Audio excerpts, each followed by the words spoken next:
চাওক গোটেই বিষয়টো অত্যন্ত এক গুৰুত্বপূৰ্ণ বিষয় আৰু দেশৰ সুৰক্ষাৰ লগত জড়িত এটা বিষয়।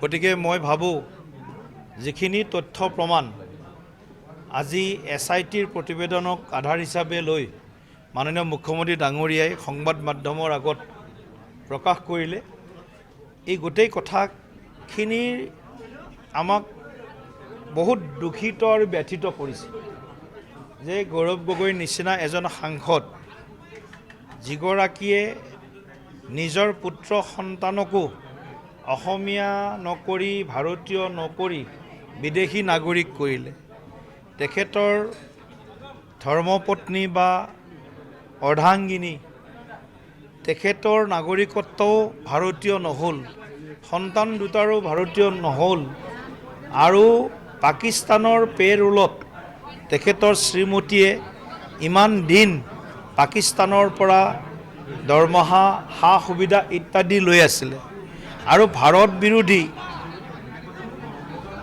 যি পাকিস্তান বা আমাৰ চিৰবৈৰী পাকিস্তানৰ লগত গৌৰৱ গগৈৰ তেওঁৰ সহধৰ্মিনীৰ কথাটো প্ৰকাশ পাইছে। গৌৰৱ গগৈয়েও 10 দিনকৈ সময় পাকিস্তানত কটাইছে। গতিকে কোনো এটা সামাজিক মাধ্যমত গৌৰৱ গগৈয়ে পাকিস্তানত যোৱা কথাটোৱেই উল্লেখ কৰা নাই।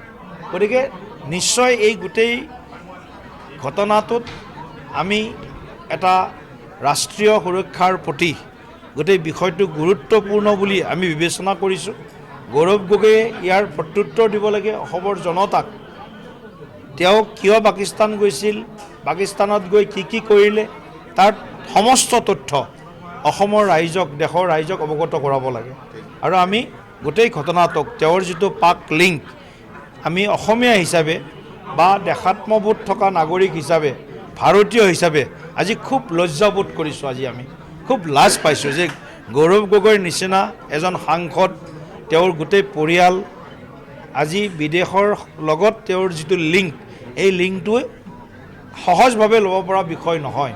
গতিকে আগন্তুক দিনত ইয়াৰ সমস্ত বিচাৰ প্ৰক্ৰিয়া আৰু অধিক শক্তিশালী হ'ব লাগে। ভাৰত চৰকাৰে এই বিষয়টো টেক আপ কৰিব লাগে আৰু মুখ্যমন্ত্ৰী মহোদয়ে ইতিমধ্যে কৈছে আজিৰ বিষয়টোত যে মই 10% কথা ক'বলৈ সক্ষম হৈছোঁ, কাৰণ ৰাজ্য চৰকাৰৰ সীমিত কিছুমান এটা পৰিধি আছে, সীমিত পৰিধিৰ ভিতৰত কথাখিনি ক'ব লগা হৈছে।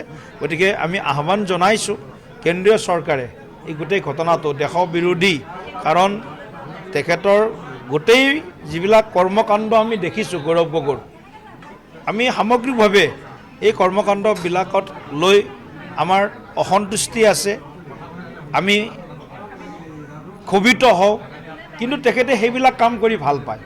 তেওঁ ইমান গুৰুতৰ অভিযোগ উত্থাপন হোৱাৰ পিছতো সামাজিক মাধ্যমত পোষ্ট কৰিছে গৌৰৱ গগৈয়ে যে মুখ্যমন্ত্ৰী সংবাদমেলখন এখন চিগেট ফ্লপ চিনেমা। সময়ত সকলোৱে গম পাব, গতিকে আমি অপেক্ষা কৰোঁ। কিন্তু গৌৰৱ গগৈৰ পাকিস্তান লিংক এইটো এটা এষ্টাব্লিছড হৈছে।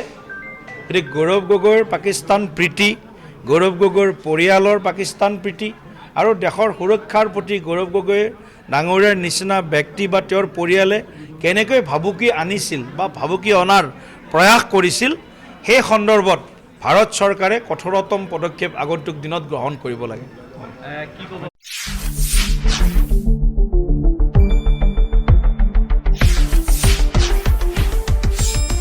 শুদ্ধ আৰু বিস্তৃত বাতৰিৰ বাবে চাই থাকক নিউজ ডেস্ক ৰিপৰ্ট।